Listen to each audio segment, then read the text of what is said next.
Hello, SSS pensioners! It's me, Angel. Welcome sa aking YouTube channel. Sasagutin ko tong comment ni Sir. Itago ko lang yung pangalan niya. Sabi niya, Ma'am, yung kasama ko, 62 years old, pero may pensyon na.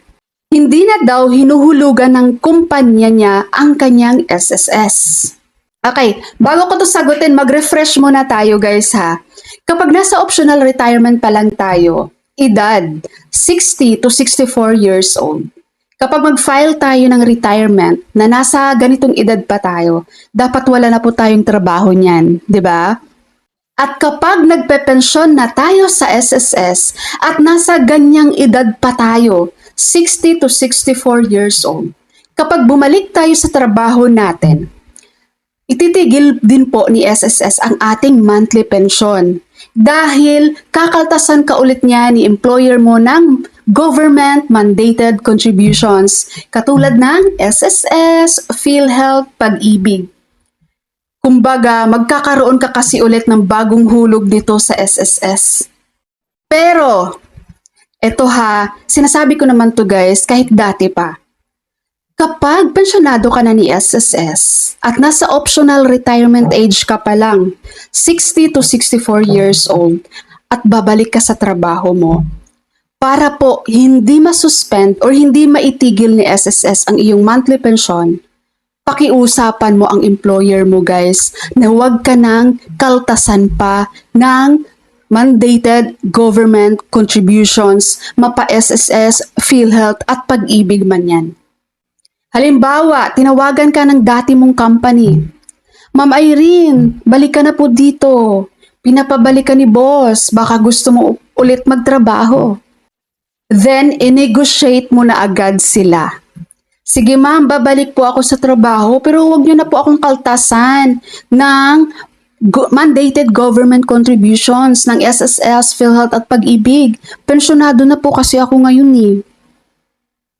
Ganon, katulad sa nag-comment guys, 62 years old pa lang siya, hindi na siya kinakaltasan ng company niya.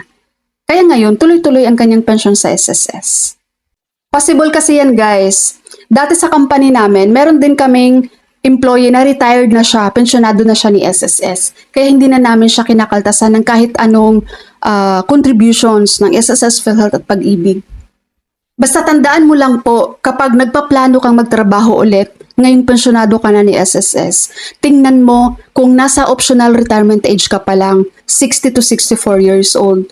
Pagpasok ka pa dyan guys, pinakauna mo talagang gawin, you have to negotiate your employer na huwag ka ng kaltasan pa ng mandated contributions. Para hindi po makikita ni SSS na, uy, nagtrabaho ulit pala to si Mr. ganito.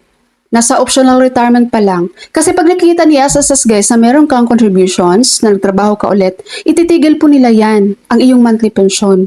Dahil nga meron kang bagong contributions sa SSS. Unlike po kapag nasa compulsory retirement age ka na, 65 years old. So okay lang yun kahit may trabaho ka man or wala. Hindi yan ititigil ni SSS ang iyong contributions guys. Continue mo yung matatanggap.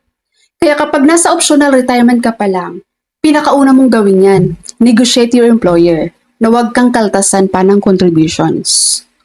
Dahil ang mangyari kasi, kapag natigil, kapag ayaw ni employer ha, kasi pag nasa optional retirement ka pa kasi guys, retirement age, required pa yung employer na kaltasan yung employee nila ng contributions at i-remit.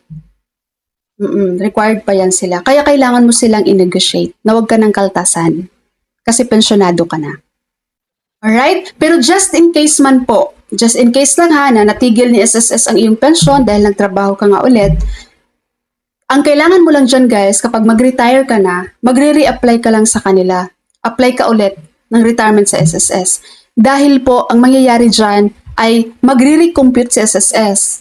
Iko-compute nila ulit ang iyong pensyon. Dahil meron ka ng bagong contributions na pumasok eh. Kaya may recomputation na mangyayari.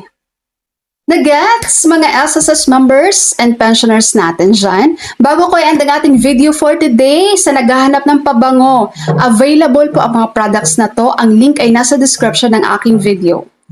Alright, so that's all for my video for today. Thank you so much for watching everyone. God bless you all.